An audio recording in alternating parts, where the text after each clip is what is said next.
पंढरपूरमध्ये अभिषेकाकरता वापरण्यात येणाऱ्या पाण्यावरून वाद होतोय। विठ्ठल रुक्मिणीला उत्तर प्रदेशातील गंगेच्या पाण्याने अभिषेक केला जातोय। चंद्रभागेच्या पाण्याऐवजी गंगेच्या पाण्याने अभिषेक केला जातोय। सामाजिक कार्यकर्ते गणेश अंकुशराव यांचा आरोप आहे।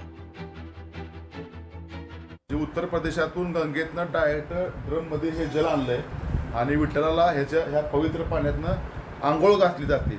मग पूर्वीच्या काळी चंद्रभागेच्या पाण्याला फार महत्त्व होतं। चंद्रभागेतनं पाणी आणून विठ्ठलाला अभिषेक महापूजा केली जायची। माझा असा ह्या माध्यमातून सवाल आहे विठ्ठल रुक्मिणी मंदिर समितीला की तुम्हाला आमच्या चंद्रभागेच्या पाण्यावर भरोसा नाही का?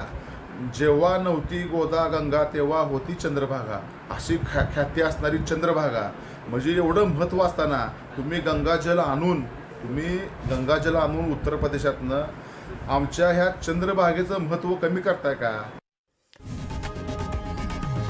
लोकशाही मराठी ऐका, पहा, जागरूक रहा।